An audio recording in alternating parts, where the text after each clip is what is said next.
മമ്മൂട്ടിയെ ഏറ്റവും അധികം സ്വാധീനിച്ച ഒരാൾ വാപ്പയുടെ അനുജൻ കൊച്ചു മുഹമ്മദ് ആണ്. ഒരു കലാകാരനാവാൻ മമ്മൂട്ടിക്ക് ഏറ്റവും അധികം പ്രചോദനം നൽകിയത് അദ്ദേഹമായിരുന്നു. കൊച്ചാപ്പയുടെ ഉപദേശങ്ങളും സഹായങ്ങളുമാണ് മമ്മൂട്ടിക്ക് തുടക്കകാലത്ത് ഏറ്റവും അധികം ആത്മവിശ്വാസം നൽകിയത്. 45-ാം വയസ്സിൽ അദ്ദേഹം മരിച്ചുപോയി. അരൂരിലെ പാണ്ടിയൻ പറമ്പിൽ എന്ന തറവാട്ടിൽ ജനിച്ച മമ്മൂട്ടിയുടെ ഉമ്മയും ഒരു ജന്മി കുടുംബത്തിലേതാണ്. ഭർത്താവും കുട്ടികളുമാണ് ഉമ്മയുടെ ലോകം. മമ്മൂട്ടിയും സഹോദരന്മാരും ബാല്യകാലത്ത് മിക്കവാറും സമയം ഉമ്മയോടൊപ്പം അടുക്കളയിലായിരുന്നു.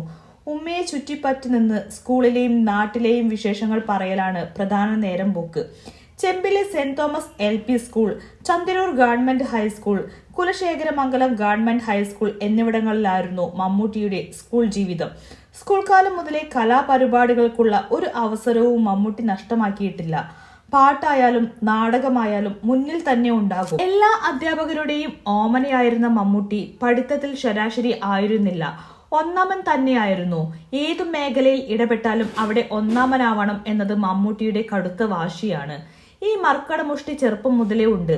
സഹോദരന്മാരെ നേർവഴിക്ക് നടത്താനും അവരെ അച്ചടക്കത്തോടെ ജീവിക്കാൻ പരിശീലിപ്പിക്കാനും ജ്യേഷ്ഠൻ എന്ന നിലയ്ക്ക് മമ്മൂട്ടി പ്രത്യേകം അധ്വാനിച്ചിരുന്നു. ഒരു സാധനം വെച്ചെടുത്ത് കണ്ടില്ലെങ്കിൽ ദേഷ്യം പിടിക്കും.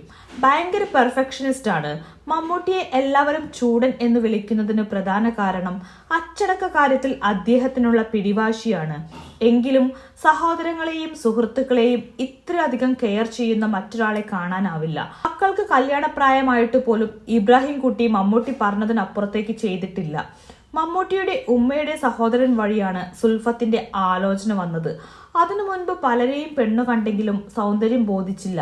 കടുത്ത സൗന്ദര്യ ആരാധകനായ മമ്മൂട്ടിയുടെ മനം ഒടുവിൽ കവർന്നത് സുൽഫത്തായിരുന്നു. പെണ്ണു കണ്ട ഉടനെ മമ്മൂട്ടി ഒറ്റയടിക്ക് സമ്മതം മൂളി. ഒന്നും ആലോചിക്കാനില്ല, കെട്ടിക്കളയാം എന്നായിരുന്നു പ്രതികരണം. മഞ്ചേരിയിൽ വക്കീലായി പ്രാക്ടീസ് ചെയ്യുമ്പോഴാണ് വിവാഹം. അതിന്റെ 6ാമത്തെ ദിവസമാണ് ആദ്യ സിനിമയിൽ അഭിനയിക്കാനുള്ള ക്ഷണം കിട്ടുന്നത്. തന്റെ സൗഭാഗ്യങ്ങൾ ആരംഭിക്കുന്നത് ഭാര്യയായി സുൽഫത്ത് കടന്നു വന്നതിനു ശേഷമാണെന്ന് മമ്മൂട്ടി പലപ്പോഴും പറയാറുണ്ട്. എനിക്ക് ഏറ്റവും പ്രിയപ്പെട്ടത് കൂട്ടുകാരിയായ എൻ്റെ ഭാര്യയാണ്. മറകളില്ലാത്ത ബന്ധം അതുതന്നെയാണ്. പരസ്പരം ഒന്നും ഒളിച്ചു വെക്കാനില്ല. പ്രത്യേകിച്ചൊന്നും പ്രതീക്ഷിക്കാതെയാണ് അവൾ എന്നെ സ്നേഹിക്കുന്നത്. ഒരു അഭിമുഖത്തിൽ മമ്മൂട്ടി വികാരാതീതനായി ഭാര്യയെക്കുറിച്ച് പറഞ്ഞത് ഇങ്ങനെയാണ്.